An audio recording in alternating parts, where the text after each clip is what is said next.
కరుణామయుడు, దయామయుడు, మన విమోచకుడైనటువంటి క్రీస్తు ప్రభు వారి యొక్క అతి పరిశుద్ధమైన, శ్రేష్టమైన, ఉన్నతమైనటువంటి నామంలో మీకందరికీ నా హృదయపూర్వకమైనటువంటి వందనాలు చెల్లిస్తుంటున్నాను.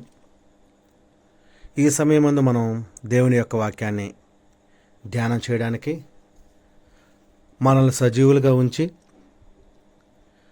ఆరోగ్యంతో నింపి ఆయన యందు భయభక్తులు కలిగి ఎదిగేటువంటి ఆ యొక్క ఆశీర్వాదాన్ని ఇచ్చిన దేవాది దేవుడు, సర్వోన్నతుడు, సర్వశక్తిమంతుడు, సర్వజ్ఞాని అయినటువంటి మన తండ్రి అయినటువంటి దేవునికి నా హృదయపూర్వకమైనటువంటి స్తుతులు, కృతజ్ఞతలు తెలియజేస్తూ ఉంటున్నాను.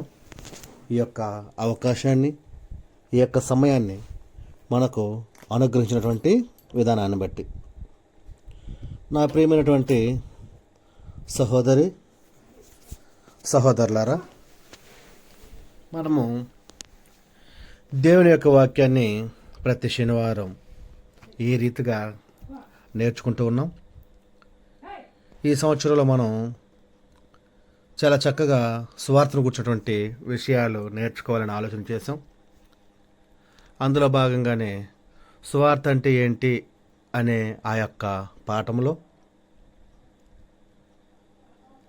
మన రక్షకుడైనటువంటి యేసుక్రీస్తు ప్రభువారి యొక్క మరణము, సమాధి, పునరుత్థానాలను ప్రకటించడమే సువార్త అని, తరువాత దేవుని యొక్క రాజ్యాన్ని కూడా ప్రకటించడం సువార్త అనేటువంటి విషయాల్ని మనం ఆలోచన చేసాం. అందులో భాగంగా మొదటగా మనం దేవుని యొక్క రాజ్యాన్ని గురించి నేర్చుకుంటున్నాం, అనగా సంఘమును గురించి నేర్చుకుంటూ ఉన్నాం. సంఘమును గురించినటువంటి విషయాలు ఒక్కొక్క పాఠంగా మనం ఆలోచన చేస్తూ మనం ముందుకు వెళ్తూ ఉంటున్నాం. అందులో భాగంగానే మనము మొట్టమొదటిగా సంఘము అంటే ఏంటి అనేటువంటి మొదటి పాఠాన్ని మనం నేర్చుకున్నాం. ఆ తర్వాత సంఘము యొక్క సంకల్పము, అది ఎప్పుడు సంకల్పించబడింది అనేటువంటి పాఠాన్ని నేర్చుకున్నాం. మూడవదిగా సంఘ ప్రవచనాలు అనేటువంటి పాఠాన్ని ఇప్పుడు నేర్చుకుంటూ ఉంటున్నాం. అందులో గడిచిన వారం మనం సంఘ ప్రవచనాలు గురించినటువంటి కొన్ని ప్రాథమికమైనటువంటి విషయాల్ని ఆలోచన చేసాం. అవి ఒకసారి మీకు గుర్తు చేసి ఈ యొక్క దినపు పాఠంలోనికి మనం వెళ్దాం. మొదటగా మనం ఆలోచన చేసింది, గడిచిన వారంలో దేవుడు తన సంకల్పాన్ని నెరవేర్చేదానికి దాదాపుగా 4000 సంవత్సరాల కాలం పట్టిందని మనం ఆలోచన చేసాం. ఆ కాలంలో ఆయన అనేక సమయాల్లో జోక్యం చేసుకొని, అనేక కాలాలు, అనేక సమయాలు ఆయన జోక్యం చేసుకొని కొందరు వ్యక్తులతో ఆయన చేయబోతున్నటువంటి దానిని ముందుగా ప్రకటించాడు. ఎలా? ప్రవచనం ద్వారా. ఆ తర్వాత ఈ 4000 సంవత్సరాల కాలం దాదాపుగా అది మర్మంగానే ఉంది. సంఘము అనేది బహిర్గతం కాలేదు. దాని గురించి ప్రవచిస్తూ వస్తున్నారే కానీ అనేక మంది, అయితే ఆ యొక్క నెరవేర్పు అనేది జరగలేదు కాబట్టి అది మర్మంగానే వస్తూ ఉంది అనేటువంటి పాయింట్ని మనం ఆలోచన చేస్తాం. ఆ తర్వాత దేవుడు ఈ యొక్క మర్మాన్ని క్రొత్త నిబంధనలో క్రీస్తు ప్రభువారు వచ్చిన తరువాత సువార్త ద్వారా దానిని బయలుపరచడం జరిగింది. అంతకుముందు అంతా అది మర్మంగానే ఉంది, కానీ ప్రభువారు వచ్చిన తర్వాత దానిని బయలుపరచడం జరిగింది. ఎందుకంటే ఆయన స్థాపించబోయేది ఆయనే కాబట్టి, ప్రవచించినటువంటి ప్రవచనాలన్నిటికీ నెరవేర్పు జరగాల్సింది ఆ కాలమే కాబట్టి, అప్పటి వరకు మర్మంగా ఉన్నటువంటి ఆ యొక్క విషయం ప్రభువారు వచ్చిన తర్వాత సువార్త ద్వారా బయలుపరిచారు. తర్వాత దేవుని యొక్క సంకల్పానికి సంబంధించి ఆ 4000 సంవత్సరాల కాలాల్లో, అంటే పాత నిబంధనలో ముఖ్యంగా అన్నింటినీ మనం ప్రారంభం నుంచి ఆలోచన చేస్తూ వస్తే రెండే రెండు విషయాలు హైలైట్గా మనకు కనిపిస్తాయని మనం నేర్చుకున్నాం. ఆ రెండు విషయాలు ఏంటంటే యేసుక్రీస్తు ప్రభువారు కేంద్రంగా ఉంటారని, మరియు అవి సంఘమును కూర్చున్నటువంటి విషయాలే అని మనం నేర్చుకున్నాం. ఎందుకంటే పాత నిబంధన ప్రారంభం నుంచి అనేక సందర్భాలలో, అనేక కాలాలలో, అనేక మంది మనుషుల ద్వారా దేవుడు తెలియజేస్తూ, ప్రవచిస్తూ, ప్రకటిస్తూ వస్తున్నటువంటి విషయాలన్నిటికీ కేంద్ర బిందువులు ఏమంటే క్రీస్తు ప్రభువు సంఘం అనేదే. అవి తప్ప వేరొకటి లేవు అనేటువంటి విషయాన్ని మనం గడిచిన వారంలో నేర్చుకున్నాం. పాత నిబంధనలు ఉన్నటువంటి విశ్వాసులు మెస్సయ్య కొరకు, అంటే క్రీస్తు కొరకు, ఆయన స్థాపించబోయేటువంటి రాజ్య స్థాపన కొరకు ఎదురు చూస్తూనే ఉన్నారు. అందరూ అదే ఆలోచన చేశారు.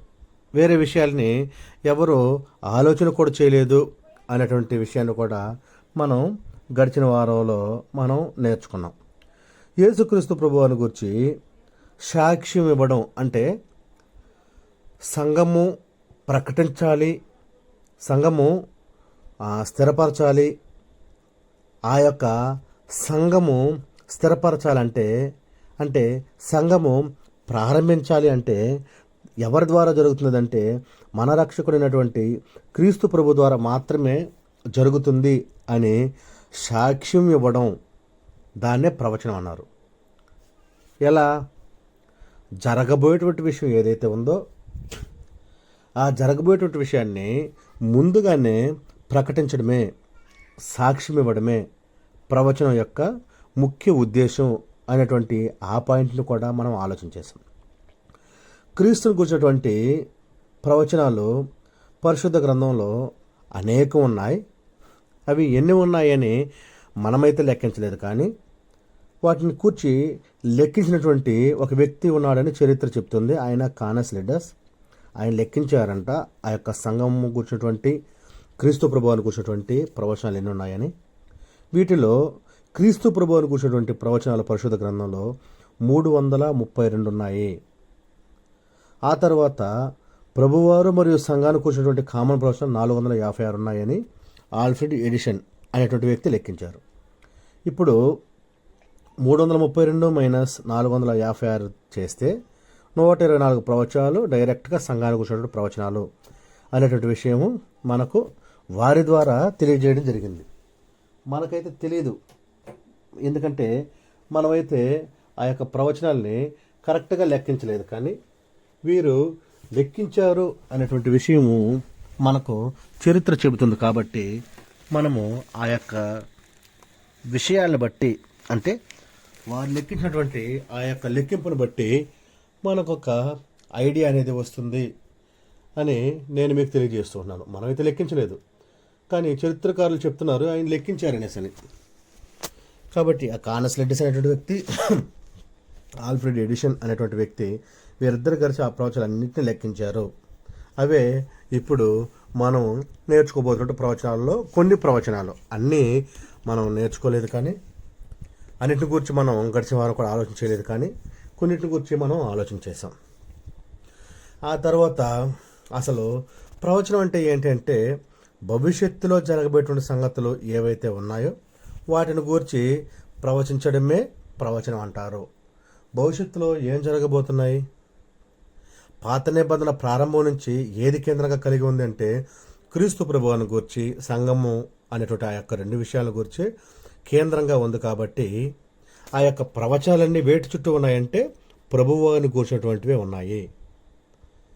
అయితే ఈ ప్రవచనాలు అనేక మంది ప్రవచించారు, కానీ ఆ యొక్క ప్రవచించినటువంటి ప్రతి ఒక్క వ్యక్తిని ప్రవక్త అంటారు. స్త్రీలైతే ప్రవక్త్రి అంటారు, పురుషులైతే ప్రవక్త అంటారు. ఇలాంటి ప్రవక్తలు మనకు పరిశుద్ధ గ్రంథంలో అనేక మంది ఉన్నారు.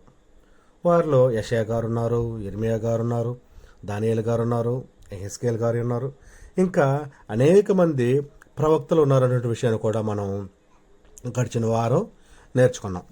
తరువాత ప్రవచనాలు రెండు రకాలుగా ఉంటాయని, అందులో మొదటి రకం ఏంటంటే ప్రత్యక్షంగా ప్రవచనము ఉంటుందని, రెండవది పరోక్షంగా ప్రవచనం ఉంటుందనే విషయాన్ని ఆలోచన చేసాం. ప్రత్యక్షంగా ప్రవచనం అంటే ఏంటంటే ఒక విషయం గురించి మొదటగా చెబితే అది డైరెక్ట్గా నెరవేరబడుతుంది.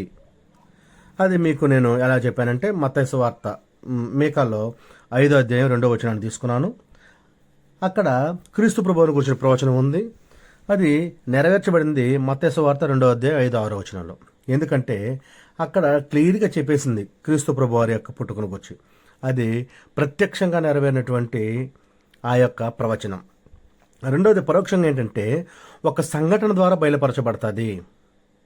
ప్రవచనం అనేది ప్రవచిస్తే నెరవేర్పు అనేది ఒక సంఘటన జరగడం ద్వారా, ఓహో ఆనాడు ప్రవచన ప్రవచనం ఇదిగో ఈ సంఘటన ద్వారా బయలుపరచబడింది. అక్కడ వ్యక్తి ద్వారా, ఇక్కడ సంఘటన ద్వారా, లేదా సమూహం ద్వారా, లేదా వర్ణించబడినటువంటి ఆ యొక్క భాష ద్వారా, వీటన్నిటి ద్వారా పరోక్షంగా నెరవేర్చబడితే అది పరోక్షమైనటువంటి విధానంలో నెరవేర్చబడినటువంటి ప్రవచనం అటువంటి విషయాన్ని ఆలోచన చేస్తాం. అంటే ప్రవచనాలు 2 రకాలు. ఒకటి ప్రత్యక్షమైనటువంటి విధానాలు నెరవేరినటువంటివి, 2 పరోక్షమైనటువంటి విధానాలు నెరవేరినటువంటి ప్రవచనాలు. ఇక్కడ వరకు మనము గడిచిన వారంలో మనం నేర్చుకున్నాం ఈ యొక్క విషయాల్ని. అయితే నా ప్రియమైనటువంటి సహోదరి సహోదరులరా, ఈ సమయమందు ఆ యొక్క సంఘ ప్రవచనాలు కూర్చున్నటువంటి విషయాల్లో మనం ముందుకు వెళ్తున్నాం. అందరూ జాగ్రత్తగా వినండి, జాగ్రత్తగా నేర్చుకోండి, ప్రతి పాయింట్ నోట్ చేసుకోండి. తర్వాత వాటిని పరిశీలన చేయండి. పరిశీలన చేసి ఆత్మీయ మేలులు అందరూ పొందాలని నేను ఆశపడుతూ ఉంటున్నాను. కాబట్టి మీరు వింటున్నారని, నోట్ చేసుకుంటున్నారని నేను ఆలోచన చేస్తూ ఉంటున్నాను. ఈ యొక్క సంఘమును కూర్చున్నటువంటి ప్రవచనాల్లో మొదటిగా మనం నేర్చుకోబోయేటువంటిది ఏంటంటే సంఘము అనేది స్థాపించాలి. ఆ సంఘము అనేది స్థాపించాలంటే దానికి సంఘ స్థాపకుడు ఒకరు ఉండాలి. అంతే కదండి. ఒకదాన్ని స్థాపించాలంటే దాన్ని ప్లాన్ చేసి ప్రారంభించేటువంటి వ్యక్తి ఒకరు ఉండాలి. మొట్టమొదటగా మనం ఇప్పుడు ఆ యొక్క విషయాన్ని మనం ఆలోచన చేయబోతున్నాం. సంఘ స్థాపకును కూర్చున్నటువంటి ప్రవచనాలు. వీటిని గురించి సంఘ స్థాపకును కూర్చున్నటువంటి ప్రవచనాలు ఈ సమయమందు మనం పరిశీలన చేద్దాం. నా ప్రియమైనటువంటి సహోదరి సహోదరులారా, మనమందరము ఆలోచన చేస్తే సంఘ స్థాపకులు ఎవరు? మనకు దీని కూర్చున్నటువంటి ప్రత్యేకమైనటువంటి వివరణ అవసరం లేదు. కానీ గ్రంథంలో నేను 1-2 ఎగ్జాంపుల్ చూపించి మీకు నేను తెలియజేస్తాను. ఎందుకంటే సంఘస్థాపకులు ఎవరు అంటే మనందరికీ తెలిసినటువంటి విషయమే. ఎవరు సంఘస్థాపకులు అంటే మన రక్షకుడైనటువంటి క్రీస్తు ప్రభువారు. ఆయనే సంఘాన్ని స్థాపించేటువంటి వ్యక్తి, సంఘాన్ని స్థాపించినటువంటి వ్యక్తి. ఆయన లేకుండా సంఘ స్థాపన అనేది జరగలేదు. ఆయన లేకుండా సంఘము అనే ఉనికి లేదు. ఆయన లేకుండా సంఘముకి మనుగడ లేదు. కాబట్టి సంఘస్థాపకులు ఎవరంటే మన రక్షకుడైనటువంటి యేసుక్రీస్తు ప్రభువారే సంఘస్థాపకులు. నేను మీకు పరిశుద్ధ గ్రంథాన్ని ఒక వచనాన్ని నేను చదివి వినిపిస్తాను. యెషయా ప్రవక్త గారు రాసినటువంటిది 11వ అధ్యాయం. యెషయి మొద్దు నుండి చిగురు పుట్టును, వాని వేరుల నుండి అంకురము ఎదిగి ఫలించును. నా ప్రియమైనటువంటి సహోదర సహోదరులారా, సంఘ స్థాపన కూర్చున్నటువంటి ప్రవచనాలు అనేకం ఉంటే అందులో ఇదిగో ఇప్పుడు నేను చెప్పినటువంటి ఈ యొక్క ప్రవచనము సంఘ స్థాపకును కూర్చున్నటువంటి ప్రవచనమే. యెషయి మొద్దు నుంచి ఆ చిగురు పుడుతుంది, వాని వేరుల నుండి అంకురము ఎదిగి ఫలిస్తుంది. వారి యొక్క వంశములో నుంచి యెషయి గారి ద్వారా, వారి యొక్క వంశములో ఆ తరువాత తరాల్లో ఉన్నటువంటి వారి ద్వారా క్రీస్తు ప్రభు వారు వచ్చారు. కాబట్టి ఆ యొక్క విషయాన్ని మనకు అక్కడ తెలియజేయడం జరిగింది. ఇది మనందరికీ తెలిసినటువంటి విషయమే. ఎందుకంటే వారిలో నుంచే వచ్చాడు మన రక్షకుడైనటువంటి యేసుక్రీస్తు ప్రభువారు. వారు లేకుండా యేసుక్రీస్తు ప్రభువారు రాలేదు. మరొక మీకు రెఫరెన్స్ చూపిస్తాను, సంఘ స్థాపన కూర్చున్నటువంటి రెఫరెన్స్. మీకాగా రాసినటువంటి ఆ యొక్క పత్రికలో 5వ అధ్యాయం 2వ వచనం చదువుతాం చూడండి. బెత్లెహేము ఎఫ్రతా, యోదావారి కుటుంబంలో నీవు స్వల్ప గ్రామమైనను నా కొరకు ఇశ్రాయేలీయుల ఏలబోవాడు నీలో నుండి వచ్చును. పురాతన కాలము మొదలుకొని శాశ్వత కాలము ఆయన ప్రత్యక్షమగుచుండును. ఇది కూడా మన రక్షకుడైనటువంటి యేసుక్రీస్తు ప్రభువాను కూర్చున్నటువంటి ప్రవచనమే. చెప్పబడినటువంటి ఈ యొక్క 2 ప్రవచనాలను బట్టి, ఇంకా అనేకమునే, నేను రెండే చెప్పాను, ఈ యొక్క 2 ప్రవచనాలను బట్టి మనం ఆలోచన చేయాల్సింది ఏంటంటే, సంఘ స్థాపకులు మన రక్షకుడైనటువంటి యేసుక్రీస్తు ప్రభువారు, సంఘమును కట్టువారు ఆయనే, రాజ్యమును స్థాపించువారు ఆయనే. ఆయన లేకుండా అబ్రహాము సంతానం లేదు. ఆయన లేకుండా దేవుని యొక్క మాట నెరవేరడం జరగలేదు. ఆయన లేకుండా మందిరం కట్టబడడం జరగలేదు. ఆయన లేకుండా రాజ్యము స్థాపించడము జరగలేదు. ఆయన ద్వారానే ఇవన్నీ జరిగాయి. కాబట్టి సంఘ స్థాపకులు ఎవరు అంటే మన రక్షకుడైనటువంటి యేసుక్రీస్తు ప్రభువారే సంఘమును స్థాపించినటువంటి వ్యక్తి. ఆయన కూర్చున్న ప్రవచనాలు ఈ సమయమందు మనం పరిశుద్ధ గ్రంథం నుంచి ఆలోచన చేసాం. నా ప్రియమైనటువంటి సహోదరి సహోదరులారా, ఒక వచనం చదువుకొని మనం ముందుకు వెళ్దాం.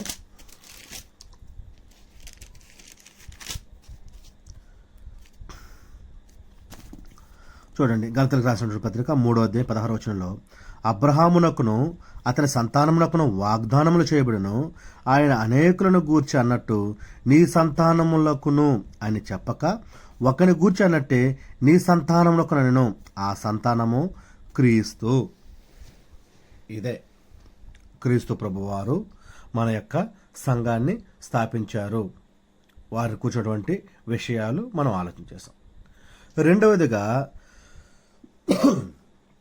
సంఘాన్ని స్థాపించినటువంటి ఆ యొక్క వ్యక్తి మన రక్షకుడైనటువంటి యేసుక్రీస్తు ప్రభువారైతే, ఆయన కూర్చున్నటువంటి ప్రవచనాలుంటే, మరి స్థాపించబోయేటువంటి ఆ యొక్క సంఘము ఎక్కడ స్థాపించబడుతుంది, ఏ సమయంలో స్థాపించబడుతుంది అనేటువంటి ప్రవచనాలు కూడా ఉంటాయి కదండి పరిశుద్ధ గ్రంథంలో.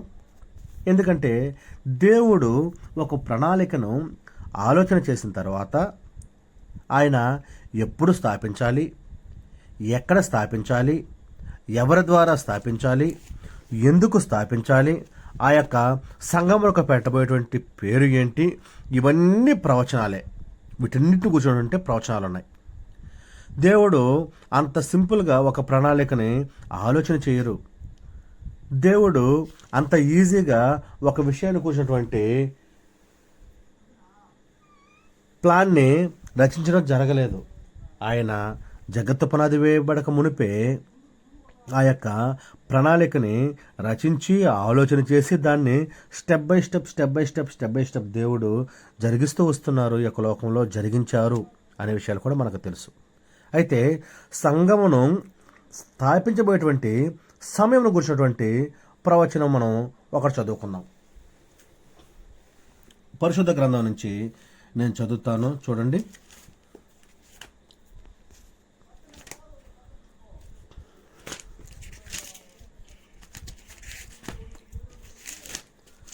పరిశుద్ధ గ్రంథం నుంచి యెషయా గారి ద్వారా సంఘము స్థాపించబోయేటువంటి సమయాన్ని కూర్చున్నటువంటి ఒక ప్రవచనము. 2వ అధ్యాయం 2-3 వచనాలు చదువుతాం చూడండి. అంత్య దినములలో పర్వతముల పైన యెహోవా మందిర పర్వతము పర్వత శిఖరమున స్థిరపరచబడి కొండల కంటే ఎత్తుగా ఎత్తబడును. ప్రవాహము వచ్చినట్లు సమస్త అన్యజనులు దానిలోనికి వచ్చెదరు. ఆ కాలమున సియోనులో నుండి ధర్మశాస్త్రము, యెరూషలేములో నుండి యెహోవా వాక్కు బయలువెలును. జనములు గుంపులు గుంపులుగా వచ్చి యాకోబు దేవుని మందిరమునకు, యెహోవా పర్వతమునకు మనము వెళ్ళుదము రండి. ఆయన తన మార్గముల విషయమై మనకు బోధించును, మనం ఆయన త్రోవలలో నడుచుదము అని చెప్పుకుందరు. నా ప్రియమైనటువంటి సహోదరి సహోదరులారా, సంఘమును స్థాపించబోయేటువంటి ఆ యొక్క సమయమును గురించినటువంటి ప్రవచనం మనం యెషయా గారి ద్వారా 2వ అధ్యాయం 2వ వచనంలో చూసాం. ఏంటి ఆ యొక్క ప్రవచనంలో ఆ సమయం అంటే అంత్య దినములలో. ఎప్పుడండి?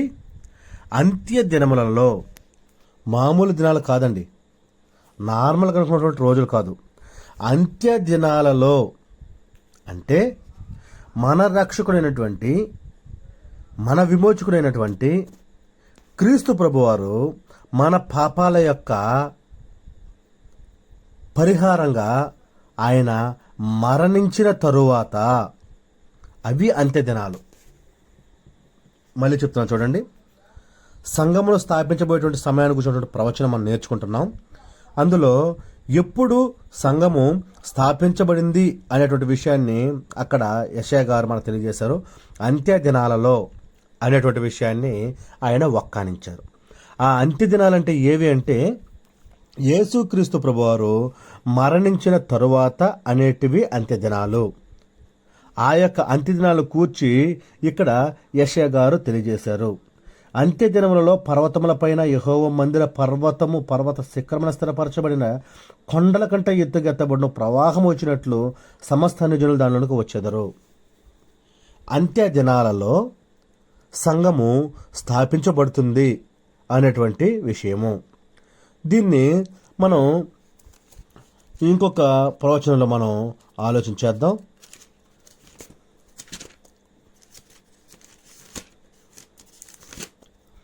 పరిశుద్ధ గ్రంథం నుంచి దానియేలు గారి ద్వారా మనం ఆలోచన చేస్తే 2వ అధ్యాయం, ఇది కూడా మనకు తెలిసినటువంటి ప్రవచనమే. 2వ అధ్యాయం 24వ వచనం నేను చదువుతాను, ఒకసారి చూడండి. ఇట్లుండగా దానియేలు బబులోనులోని జ్ఞానులను నశింపజేయుటకు రాజు నియమించిన ఆర్యోకుని వద్దకు వెళ్ళి, బబులోనులోని జ్ఞానులను నశింపచేయవద్దు, నన్ను రాజు సమూహంకు తోడుకుని పొమ్ము, నేను ఆ కలభావము రాజునకు తెలియజేసేదను. మనము ఇక్కడి నుంచి చదువుకుంటూ వస్తే పూర్తిగా ఈ యొక్క అధ్యాయము చివరి వరకు వచ్చేటప్పటి వరకు ఇక్కడ ఆ యొక్క సంఘము స్థాపించబోయేటువంటి విషయాన్ని కూర్చున్నటువంటి ఆ యొక్క సందర్భాలు ఉంటాయి. ఇవి ఎప్పుడు జరిగాయి అని మనం ఆలోచన చేస్తే ఇది రోమారాజుల కాలంలో దానియేలు గారు ఉన్నప్పుడు, రోమారాజుల కాలంలో అంటే దాదాపుగా క్రీస్తు శకం 30 నుంచి 33 సంవత్సరాల కాలములలో ఇవి. ఈ యొక్క విషయాన్ని చెప్పడం కోసమే నేను మీకు ఈ యొక్క రెఫరెన్స్ చూపించాను. దానియేలు గారు ఉన్నప్పుడు రోమారాజుల కాలంలో క్రీస్తు శకం 30వ సంవత్సరం నుంచి 33వ సంవత్సరాల కాలములో ఇవే అంత్య దినాలు. ఆ యొక్క సంవత్సరాల కాలములలో సంఘమును స్థాపిస్తాను అనేటువంటి ప్రవచనము ఉంది. ఆ యొక్క సంఘమును అదుగో ఆనాడు మన క్రీస్తు ప్రభువారు మరణించిన తరువాత అక్కడ సంఘము స్థాపించడం అనేది జరిగింది. అంటే కరెక్ట్గా మనం చెప్పాలంటే చదవబడినటువంటి ఈ యొక్క దానియేలు 2వ అధ్యాయంలో ఉన్నటువంటి విషయాన్ని బట్టి మనం ఆలోచన చేస్తే క్రీస్తు శకం 33వ సంవత్సరంలో సంఘము స్థాపించబడింది అని మనం క్లియర్గా ఒక కన్క్లూజన్కి రావచ్చు. 2 విషయాలు నేర్చుకున్నాం. సంఘ స్థాపకులు కూర్చున్నటువంటి ప్రవచనాలు, ఆ తర్వాత సంఘమును స్థాపించబోయేటువంటి ఆ యొక్క సమయాన్ని కూర్చున్నటువంటి ప్రవచనం మనం ఆలోచన చేసాం. ఆ తర్వాత 3వదిగా సంఘమును స్థాపించబోయేటువంటి స్థలమును కూర్చున్నటువంటి ప్రవచనము. మనం ఇంతకుముందు ఆలోచన చేసినట్లుగా దేవుడు ఒక ప్రణాళికని రచిస్తే, ఒక ప్లాన్ పరలోకమందున్నటువంటి దేవుడు అనుకుంటే అది ఎక్కడ అమలుపరచాలి, ఎప్పుడు అమలుపరచాలి, ఎలా అమలుపరచాలి, ఎవరి ద్వారా అమలుపరచాలి, ఎక్కడ అమలుపరిస్తే అది అనేక మంది అక్కడ సంఘంలోకి రావడానికి అవకాశం ఉంటుంది అనేటువంటి విషయాలు అన్నీ ఆయన ఆలోచన చేసే దేవుడు తన యొక్క ప్రణాళికనే ముందుకు తీసుకెళ్లడం జరిగింది.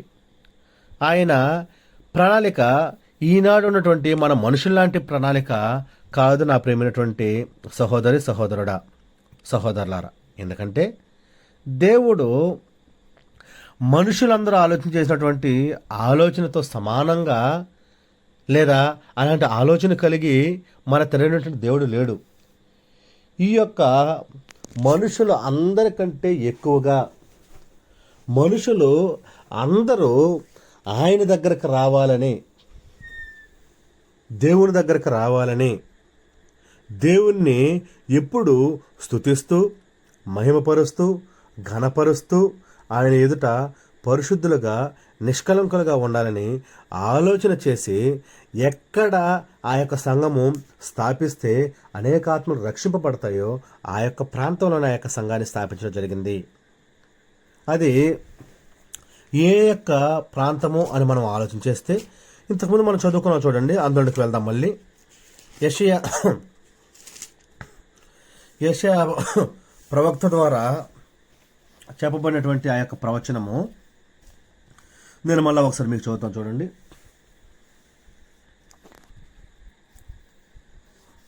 యెషయా గ్రంథము 2వ అధ్యాయం 2వ వచనం. అంత్యదినములలో పర్వతముల పైన యెహోవా మందిర పర్వత శిఖరమున స్థిరపరచబడి కొండల కంటే ఎత్తుగా ఎత్తబడును. ప్రవాహము వచ్చినట్లు సమస్త అన్యజనులు దానిలోనికి వచ్చెదరు. ఆ కాలమున సియోనులో నుండి ధర్మశాస్త్రము, యెరూషలేముల నుండి యెహోవా వాక్కు బయలువెళ్ళును. ఇది గుర్తుపెట్టుకోండి. జనములు గుంపులు గుంపులుగా వచ్చి యాకోబు దేవుని మందిరమునకు యెహోవా పర్వతమునకు మనము వెళుదము రండి, ఆయన తన మార్గముల విషయమై మనకు బోధించును, మనం ఆయన త్రోవలలో నడుచుదము అని చెప్పుకుందరు. మనం చదివినటువంటి యొక్క 3వ వచనంలో మనం చూస్తే, ఆ కాలమున సియోనులో నుండి ధర్మశాస్త్రము, యెరూషలేముల నుండి యెహోవా వాక్కు బయలువెళ్ళును. ఈ యొక్క యెషయా భక్తుడి ద్వారా ఈ సమయమందు దేవుడు మనతో మాట్లాడుతూ సంఘమును ఏ స్థలంలో స్థాపిస్తాను అని ప్రవచనం ద్వారా మనకు తెలియజేశారంటే, యెరూషలేములో, సియోనులో, యెరూషలేములో సంఘాన్ని నేను స్థాపిస్తానని ఆ యొక్క యెరూషలేము పట్టణాన్ని ఎన్నుకోవడం జరిగింది. నా ప్రియమైనటువంటి సహోదరులారా, యెరూషలేమునే ఎందుకు ఎన్నుకున్నారంటే, దేవుని యొక్క ప్రణాళికలో భాగంగా క్రీస్తు ప్రభువారు సువార్త ప్రకటించడము, ఆ తర్వాత ఆయనను కలువరి సిలువకి బలి జరిగించడము, ఆ యొక్క కార్యక్రమం మొత్తం అక్కడే జరుగుతుంది. కాబట్టి ఆ యొక్క ప్రాంతాల్లో వీళ్ళు ఏం ఆలోచన చేశారంటే, నా ప్రియమైనటువంటి సహోదరులారా, ఆనాడు అక్కడ ఉన్నటువంటి ప్రభు వారిని వెంబడించినటువంటి ప్రభు ద్వారా ఎన్నుకొనబడినటువంటి శిష్యులందరూ ఏ ప్రాంతంలో ఉండాలని దేవుడు ఆలోచన చేశారంటే యెరూషలేములోనే. ఎందుకంటే దేవాలయము అక్కడే ఉంది.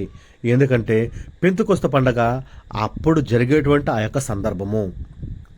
యెరూషలేములోని దేవాలయం ఉంది కాబట్టి ఆ యొక్క యెరూషలేములో దేవాలయానికి అనేక మంది గుంపులు గుంపులుగా ఒక ప్రవాహం వచ్చినట్లు సమస్త జనులు అనేక మంది అక్కడికి వస్తారు. కాబట్టి ఆ ప్రాంతమైతే సంఘము స్థాపించబడడానికి బాగుంటుందని ఆలోచన చేసినటువంటి దేవాది దేవుడు యెరూషలేమును ఎన్నుకున్నాడు సంఘం స్థాపించడానికి.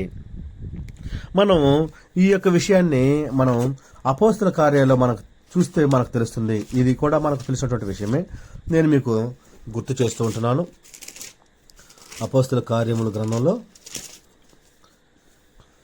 2వ అధ్యాయం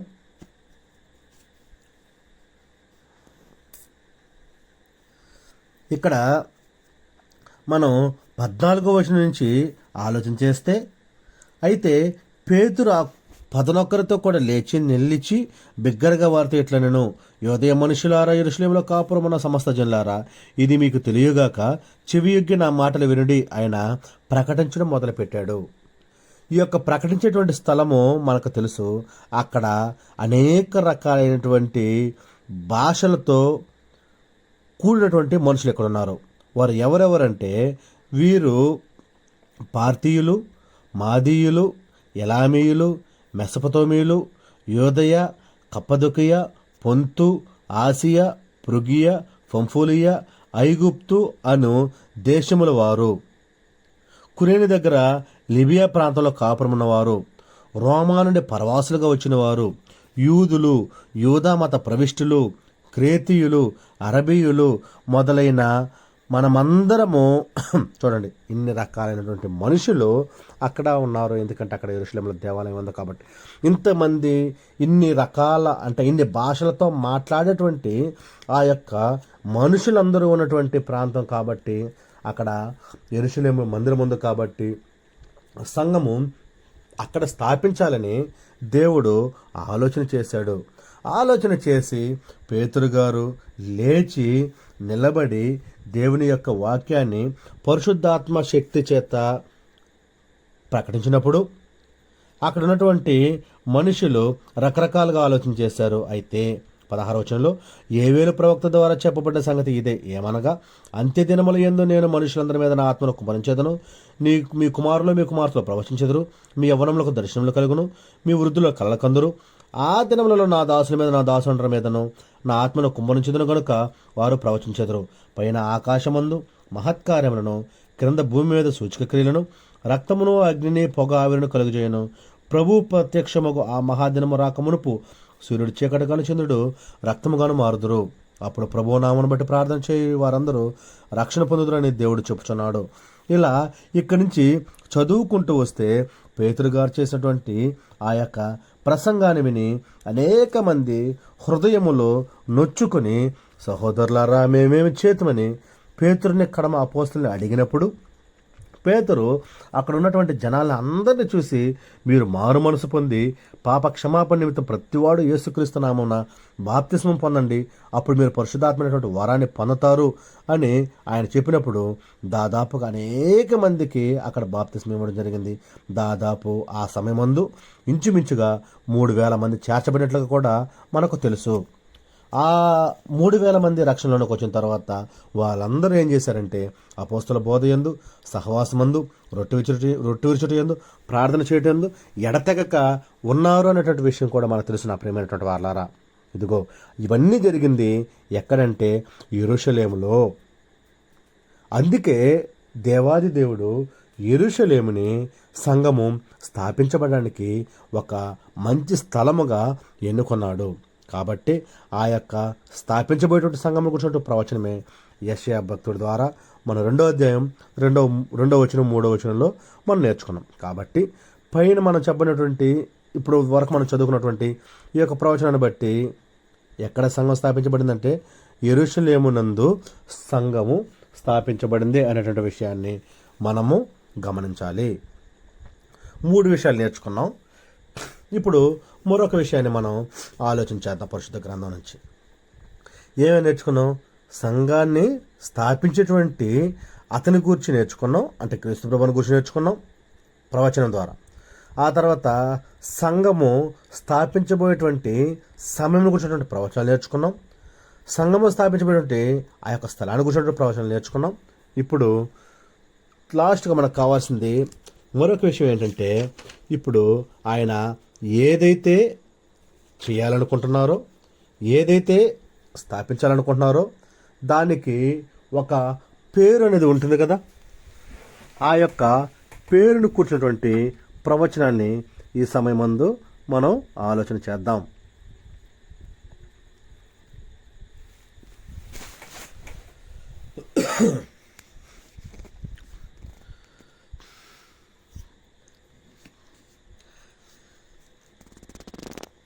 నా ప్రియమైనటువంటి సహోదరి సహోదరులారా, సంఘమునకు పెట్టబోయేటువంటి పేరు ఏమిటి?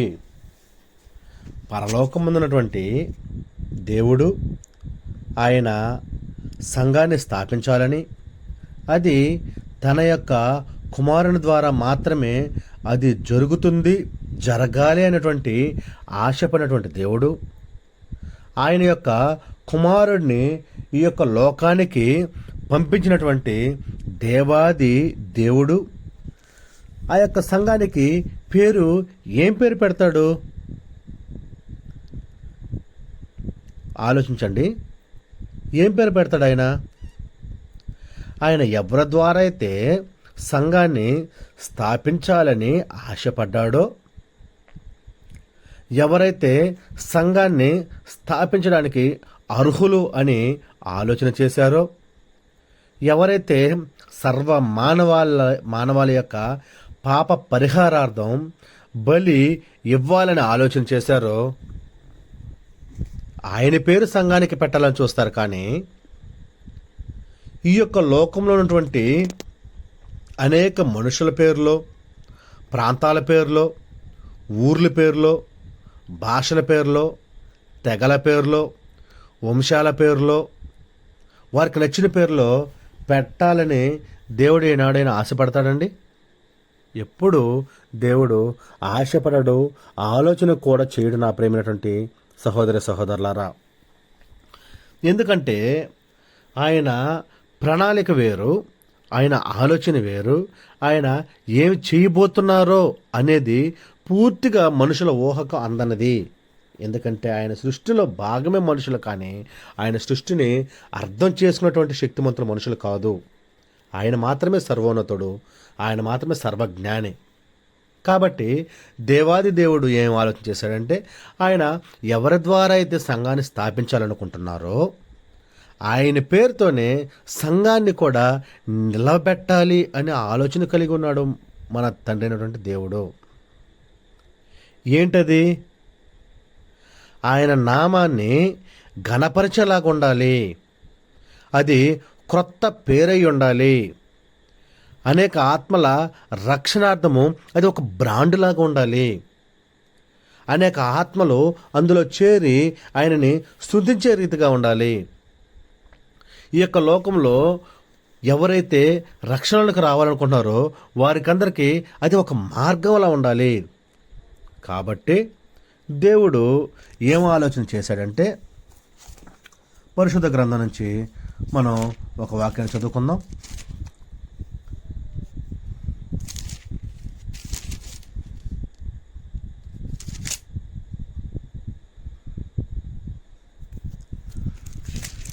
యెషయా భక్తుడి ద్వారా ఒక వచనం చదువుకుందాం.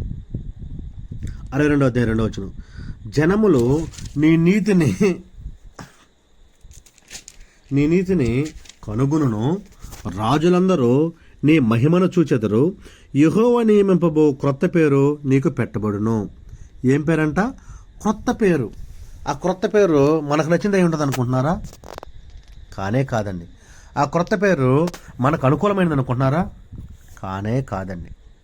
ఆ క్రొత్త పేరు ఏమై ఉన్నది అంటే, మనమందరము ఆలోచన చేస్తూ ఉన్నది, మనమందరము ఎదురు చూస్తూ ఉన్నది, అనేక మంది జీవించాలి ఇందులోనే అని అనుకుంటూ ఉన్నది, అనేక ఆత్మలు ఇందులోనే ఉండాలనుకుంటూ ఉన్నది, అనేక మంది దీనితోనే సహవాసము కలిగి ఉండాలి అని అనుకుంటున్నది ఏంటంటే, రోమీయులకు రాసినటువంటి పత్రిక 16వ అధ్యాయం 16వ వచనం. పవిత్రమైన ముద్దు పెట్టుకుని ఒకనికొకడు వందనములు చేయుడి, క్రీస్తు సంఘములన్నీ మీకు వందనములు చెప్పుచున్నవి. నా ప్రియమైనటువంటి సహోదర సహోదరులారా, అప్పటి వరకు ఉన్నటువంటి ఆ యొక్క సందిగ్ధత మొత్తం ఇక్కడికి వచ్చేసరికి మనకు తీరిపోతుంది. ఆయన కుమారుడైనటువంటి యేసుక్రీస్తు ప్రభు వారి పేరునే ఆయన సంఘానికి కూడా పెట్టాలనుకున్నారు, వేరే పేరు కాదు. ఆయన కుమారుని పేరుతోనే సంఘాన్ని ముందుకు నడిపించాలనుకున్నారు, వేరే దానితో కాదు. మనము ఇది క్లారిటీగా మనకు ఇప్పుడు మనం చదువుకున్నటువంటి రోమీయులకు రాసినటువంటి పత్రిక 16వ అధ్యాయం 16వ వచనంలో మనకు ఆ యొక్క పేరు మనకు తెలుస్తుంది క్లియర్గా. ఇందులోనే కాకుండా ఈ యొక్క పేరును కూర్చున్నటువంటి విషయాలు మనం ఆలోచన చేస్తే గలతీలకు రాసినటువంటి పత్రిక రాసేటప్పుడు కానివ్వండి, ఆ తర్వాత ఎఫెసీలకు రాసినటువంటి పత్రిక రాసేటప్పుడు కానివ్వండి, ఫిలిప్పీలకు రాసినటువంటి పత్రిక, కొలసీలకు రాసినటువంటి పత్రిక, తెస్సలోనికలకు రాసినటువంటి పత్రిక, కొరింథీయులకు రాసినటువంటి పత్రిక, ఈ పత్రికలు అన్నిటినీ మనము చదువుకుంటూ వస్తే మనకు ఆ యొక్క సంఘము పేరు క్లియర్గా కనిపిస్తుంది.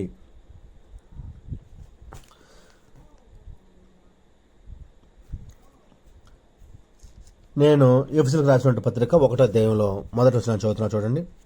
దేవుని చిత్తము వలన క్రీస్తు యేసుతో అపోస్తలుడైన పౌలు ఎఫెసులో ఉన్న పరిశుద్ధులకును క్రీస్తు యేసునందు విశ్వాసులైన వారికి శుభమని చెప్పి వ్రాయినది.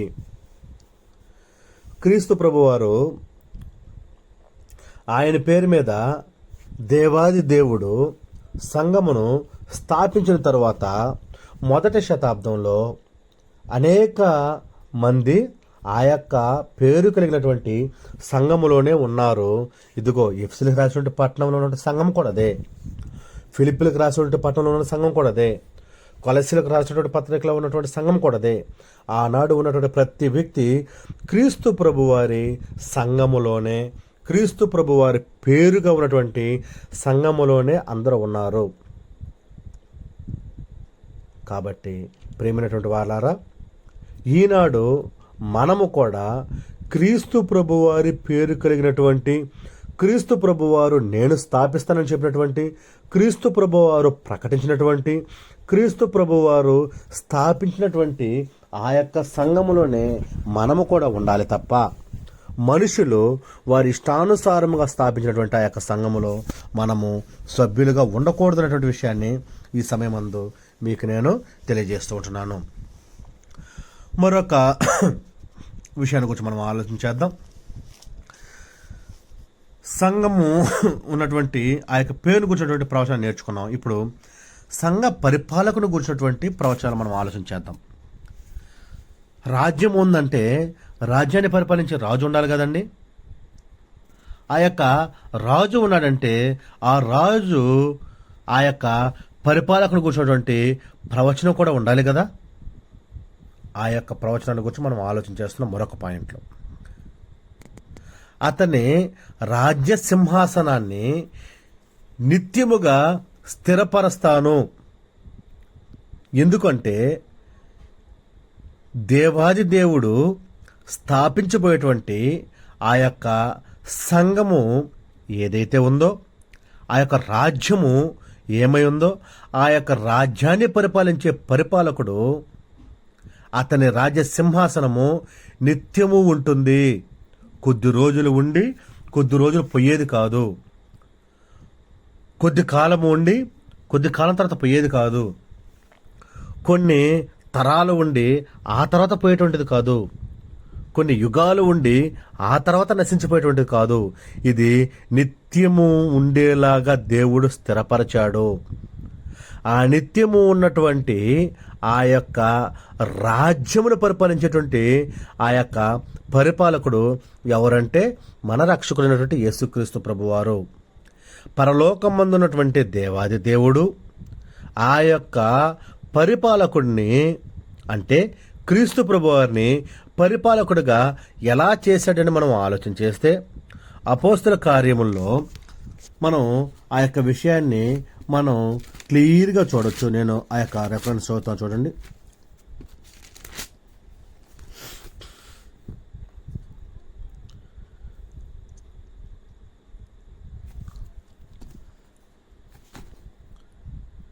చూడండి అపోస్తల కార్యాలు 2వ అధ్యాయం 36వ వచనం. మీరు సిలువ వేసిన ఈ యేసునే దేవుడు ప్రభువుగాను క్రీస్తుగాను నియమించెను. ఇది ఇశ్రాయేలు వంశమంతయు రూఢిగా తెలుసుకొనవలనని చెప్పెను. మీరు సిలువ వేసిన ఆ యేసునే దేవుడు ఏం చేశాడు?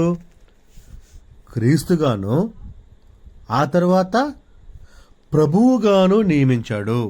ప్రభు అంటే రాజు, రాజు అంటే పరిపాలకుడు, అంటే పాలించేటువంటి ఒక వ్యక్తి. రాజ్యము అయితే వ్యక్తిగా వస్తుంది. ఈ యొక్క రాజ్యము నిత్యము స్థిరపరచబడినటువంటి రాజ్యము కాబట్టి ఆ యొక్క పరిపాలకుడు ఎవరంటే క్రీస్తు ప్రభువారు. పరిపాలకుడుగా ఎవరు చేశారంటే పరలోకమందున్నటువంటి దేవుడే ప్రభువారిని క్రీస్తుగాను ప్రభువుగాను హెచ్చించాడు. ఆ యొక్క పరిపాలకుడుగా ఆ స్టేజ్లో అంటే ఆ యొక్క స్థితిలో దేవాది దేవుడు ఆయనను నియమించాడు. దేవాది దేవుడు నియమించకుండా ప్రభువారు పరిపాలకుడు అయ్యేలాగా గ్రంథములో ప్రాసెస్ లేదు. దేవాది దేవుడే ఆయనను ప్రభువుగా ఇశ్రాయేలు జనాంగానికి క్రీస్తుగా అప్పుడున్నటువంటి వారికి నియమించాడు. ఆ తరువాత కాలంలో అన్యజనులుగా ఉన్నటువంటి మనకు కూడా ఆయన ప్రభువుగా అవ్వడం జరిగింది. ఎందుకంటే మనము కూడా దేవాది దేవుడు ఏర్పాటు చేసినటువంటి ప్రణాళికలో భాగంగానే ఆ యొక్క సంఘములో మనము ఎప్పుడైతే సభ్యులం అవుతామో అప్పుడు ఆయన మనకు క్రీస్తు అవుతారు, ఆయన మనకు ప్రభువు అవుతారు. ఆ ప్రభువు యొక్క పరిపాలనలోనే మనమందరము ఉండడం జరుగుతుంది. ఎందుకంటే అతని సింహాసనం మీద కూర్చొని పెట్టింది ఎవరు? దేవాది దేవుడే. మనుషులు ఆలోచన చేసినటువంటిది కాదు, మనుషుల ఊహకు అందనిది ఇది. కాబట్టి నా ప్రియమైనటువంటి సహోదర సహోదరులారా, సంఘ పరిపాలకుడు మన రక్షకుడైనటువంటి యేసుక్రీస్తు ప్రభువారు.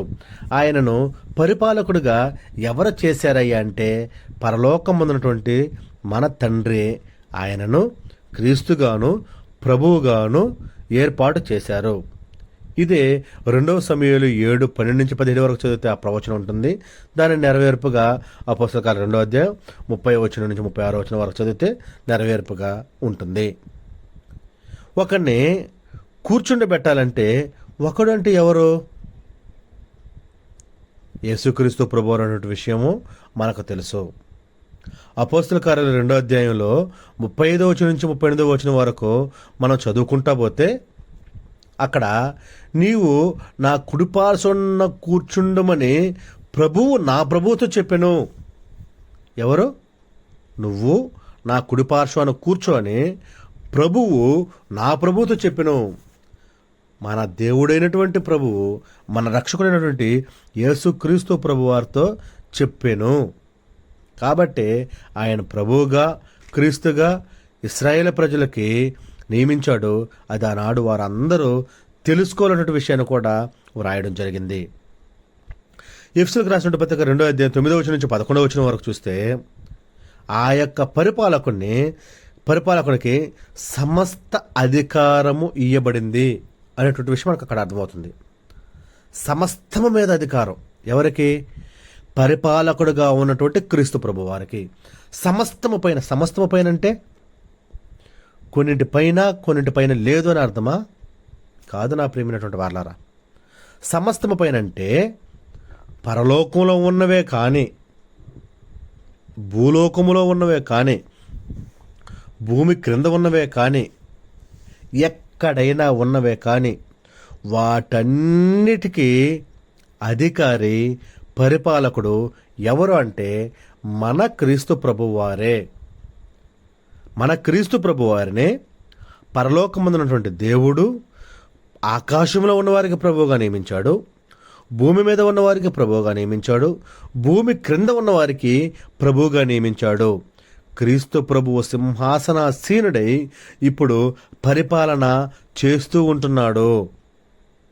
కాబట్టే ఆయన సంఘ పరిపాలకుడై ఉంటున్నారు. ఇది సంఘ పరిపాలకుని కూర్చున్నటువంటి విషయాలు. ఈ యొక్క ప్రవచనాలన్నింటిని బట్టి చెప్పబడినటువంటి విషయాలన్నింటిని బట్టి మనం ఏం ఆలోచించాలంటే సంఘము యొక్క పరిపాలకుడు మన రక్షకుడు, ఆయనే క్రీస్తు, ఆయననే దేవుడు క్రీస్తుగాను ప్రభువుగాను నియమించాడు. ఇది విషయం. ఆ తర్వాత మరొక విషయాన్ని మనం ఆలోచన చేస్తే సంఘం ఉంది, సంఘాన్ని పరిపాలించేటువంటి పరిపాలకులు ఉన్నారు, అది స్థాపించబడినటువంటి స్థలము ఉంది. అయితే ఈ యొక్క సంఘము యొక్క స్వభావం ఏమై ఉంది మనం ఆలోచన చేయాలండి. సంఘం యొక్క స్వభావం ఏమై ఉంది? అన్యజనులందరూ గుంపులు గుంపులుగా వస్తారనుకున్నాం. ఇది అన్నిటికంటే హెచ్చుగా ఉంటుంది అనుకున్నాం. ఇది గొప్పదనుకున్నాం. ఇది నిత్యము ఉండేదనుకున్నాం.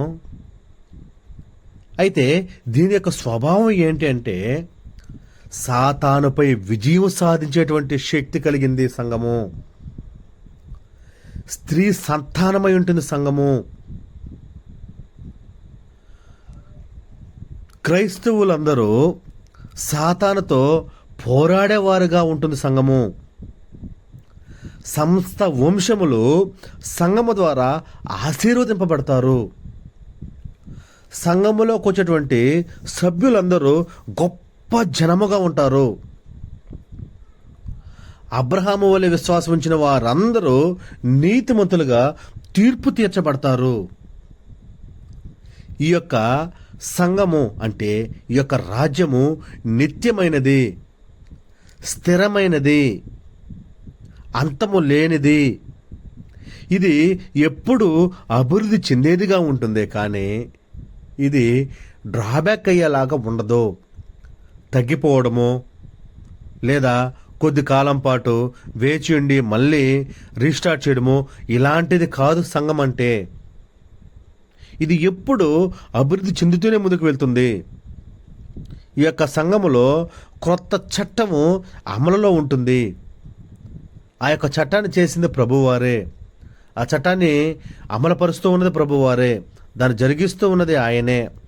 దానికి పరిపాలకుడిగా ఉన్నది ప్రభువారే. ఇది అందరూ మనుషులు ఈ యొక్క లోకములు వారి కొరకు ఏర్పాటు చేసుకుంటున్న రాజ్యాల లాంటిది, అంటే భౌతికమైనటువంటిది ఇది కాదు. ఈ లోక రాజ్యాలన్నిటినీ ఎదిరించేట్టుగా ఉంటుంది. లోకరాజ్యాలైతే రాజు ఆర్డర్ వేస్తే అందరూ అమలుపరుస్తారు, కానీ ఇది ఆర్డర్ వేసేది కాదు. అనేక మందిని తనలోకి తెచ్చుకునేది, తనలోకి మార్చుకునేది. వారంతట వారే ఆలోచన చేసి వారంతట వారే పాపాలు ఒప్పుకొని క్రీస్తు ప్రభువు నామములో రక్షణ పొంది వారంతట వారే వచ్చేదే ఇది సంఘము. ఇది సంఘము యొక్క స్వభావము. సాతానుపై విజయం సాధించేది ఆది కాండంలో ఉంది, ప్రవచనం 3:15లో. సంఘము స్త్రీ సంతానమై ఉంది, 3:15లో ఉంది. క్రైస్తవులు సాతానుతో పోరాడేవారుగా ఉంటారు. సమస్త వంశములు సంఘం వల్ల ఆశీర్వదింపబడతాయి, ఆది కాండం 12:2లో ఉంది, 15:5లో ఉంది. సంఘములోని సభ్యులందరూ గొప్ప జనముగా ఉంటారు, 12:3లో ఉంది, 15:15లో ఉంది. అబ్రహాము వలె విశ్వాసం ఉంచిన వారందరూ నీతిమంతులుగా తీర్చబడతారు, ఆది కాండం 3:7లో ఉంది. రాజ్యం ఇది నిత్యమైనది, 2 సమూయేలు 7:12-17లో ఉంది. ఇది దానియేలు గ్రంథము 2:44లో ఉంది. ఈ సంఘము అభివృద్ధి చెందేదిగా ఉంటుంది, యెషయా గారి ద్వారా 2:2-3లో ఉంది, దానియేలు 2:44లో ఉంది. ఇందులో క్రొత్త చట్టం అమల్లో ఉంది, యెషయా 2:2-3లో ఉంది. ఇది భౌతికమైనటువంటి కట్టడం కాదు, స్థిరంగా ఉంటుంది. ఇది నశించిపోయేటువంటిది కాదు. ఇది గొప్పది, అన్నింటికంటే గొప్ప సంఘము, గొప్ప ఉన్నటువంటి రాజ్యాలన్నిటికంటే గొప్ప రాజ్యం అనేటువంటి విషయం దానియేలు 2:44లో ఉంది. నా ప్రియమైనటువంటి సహోదరి సహోదరులారా, పైన చెప్పబడినటువంటి ఈ యొక్క అన్ని ప్రవచనాలను బట్టి ఈ యొక్క సంఘము దానిని పొందుకున్న వారితో నింపబడుతూ ఉంటుంది. క్రీస్తు ప్రభు ద్వారా పరిపాలించబడుతూ ఉంటుంది. ఇది నిత్యమైనది, స్థిరమైనది, అభివృద్ధి చెందుతూ ఉంటుంది. దీనికి ఎన్నడూ అంతము అనేది లేదు. ఇది సంఘము యొక్క స్వభావాన్ని కూర్చున్నటువంటి ప్రవచనాలు. నా ప్రియమైనటువంటి వారలారా, సంఘ ప్రవచనాలు కూర్చి దాదాపుగా మనం పూర్తి చేసుకున్నాం. ఒక్కసారి ఏమేం నేర్చుకున్నాం ఈరోజు అనేటువంటి విషయాలు ఒకసారి మీకు గుర్తు చేసి నేను ముగిస్తాను. ప్రియమైనటువంటి సహోదరులారా, ఇప్పటివరకు మీరు చాలా జాగ్రత్తగా విన్నారని, ప్రతిదీ నోట్ చేసుకున్నారని నేను ఆలోచన చేస్తూ ఉన్నాను. మొదటగా మనం ఆలోచన చేసింది ఏంటంటే సంఘ స్థాపకును కూర్చున్నటువంటి ప్రవచనాలు. సంఘ స్థాపకుడు మన రక్షకుడైనటువంటి యేసుక్రీస్తు ప్రభువారు. ఆయన లేకుండా సంఘము స్థాపించబడలేదు. రెండవదిగా సంఘమును స్థాపించబోయేటువంటి సమయాన్ని కూర్చున్నటువంటి ప్రవచనము. ఇది అంత్య దినాలలో స్థాపించబడింది క్రీస్తు ప్రభువారి మరణం తర్వాత. మూడవదిగా సంఘమును స్థాపించబోయేటువంటి స్థలమును కూర్చున్నటువంటి ప్రవచనాలు. ఇది యెరూషలేములో సియోనులో స్థాపించబడిందని యెషయా గారి ద్వారా మనం తెలుసుకున్నాము. నాలుగవది సంఘమునకు పెట్టబోయేటువంటి పేరును గుర్చినటువంటి ప్రవచనము, అంటే నామమును గుర్చినటువంటి ప్రవచనము. ఇది క్రీస్తు ప్రభువారు స్థాపించారు కాబట్టి క్రీస్తు సంఘమై ఉంది. దీనిని కూర్చి యెషయా గారి ద్వారా, సమూయేలు గారి ద్వారా, ఆ తర్వాత అనేక మంది ప్రవక్తల ద్వారా ప్రవచించబడ్డాయి. అది క్రీస్తు ప్రభు సంఘము. రోమ 16:16 మనం చూసాం. ఐదవదిగా సంఘ పరిపాలకుడు కూర్చున్నటువంటి ప్రవచనాలు ఎవరంటే క్రీస్తు ప్రభువారి సంఘ పరిపాలకుడు. ఎలా ఆయన పరిపాలకుడు అయ్యాడంటే దేవాది దేవుడు క్రీస్తు వారిని, మన యేసు వారిని క్రీస్తుగాను ప్రభువుగాను నియమించారు. ఎలా నియమించారంటే సమస్త అధికారం ఆయనకి ఇచ్చి నువ్వు పరిపాలన చెయ్యని దేవాది దేవుడు నియమించాడు. సమస్త అధికారం అంటే పరలోకంలో ఉన్నవే కానీ, భూలోకంలో ఉన్నవే కానీ, భూమి క్రింద ఉన్నవే కానీ అన్నింటిపైన ఆయన అధికారిగా ఉంటున్నాడు. పరిపాలకుడుగా మన ప్రభువారు ఉంటున్నారు. చివరిగా సంఘ స్వభావం కూర్చున్నటువంటి ప్రవచనము. సంఘ స్వభావం ఏంటంటే ఇది సాతానుపై విజయం సాధించేదిగా ఉందని, సాతానుతో పోరాడేదిగా ఉందని, ఇది స్త్రీ సంతానమై ఉందని, ఇది గొప్ప జనముతో కూడుకున్నదని, విశ్వాసముంచిన వారందరూ నీతిమంతులుగా తీర్చబడేదని, ఇది ఎప్పుడు అభివృద్ధి చెందేదని, ఇది నిత్యమైనదిగా ఉంటుందని, ఈ యొక్క చట్టము అందులోకి వచ్చిన వారందరూ అమలుపరిచేదిగా ఉంటుందని, ఇది భౌతికమైనది కాదు అని, ఈ యొక్క రాజ్యానికి ఎప్పుడు నాశనం అనేది లేదు, ఇది నిత్యము ఉంది, స్థిరపరచబడింది అనేటువంటి విషయాన్ని ఆ యొక్క ప్రవచనాలు కూడా మనం పరిశుద్ధ గ్రంథం నుంచి నేర్చుకున్నాం. 6 విషయాలు నేర్చుకున్నామండి. ఇవే సంఘమును కూర్చున్నటువంటి ప్రవచనాలు వివిధ కోణాల్లో. దేవుని యొక్క మహాకృపను బట్టి వీటన్నిటినీ మీరు నోట్ చేసుకున్నారని నేను ఆశపడుతూ ఉంటున్నాను. నోట్ చేసుకుంటే మనం ఎప్పుడైనా వీటి గురించి మరలా నెమరు వేసుకోవడానికి, భవిష్యత్తులో ఆ యొక్క ప్రవచనాల గురించి ఆలోచన చేయడానికి మనకు ఒక అవకాశం ఉంటుంది. మర్చిపోకుండా ఉంటాం. దేవుని యొక్క మహాకృపను బట్టి వచ్చే వారం సంఘము సిద్ధపాటు ఎలా జరిగింది, ఆ సంఘాన్ని ఎలా సిద్ధపాటు చేశారు, ఎవరు చేశారు, ఎవరి ద్వారా జరిగింది, ఎలా జరిగింది అనేటువంటి విషయాలు దేవుడు మనల్ని ఆశీర్వదిస్తే వచ్చే వారాన్ని ఆ యొక్క విషయాలు నేర్చుకుందాం. ఇప్పటి వరకు చాలా చక్కగా, ఓపికతో, జాగ్రత్తగా దేవుని యొక్క వాక్యాన్ని విన్నటువంటి మీకు అందరికీ నా హృదయపూర్వకమైనటువంటి వందనాలు తెలియజేస్తూ ఉన్నాను.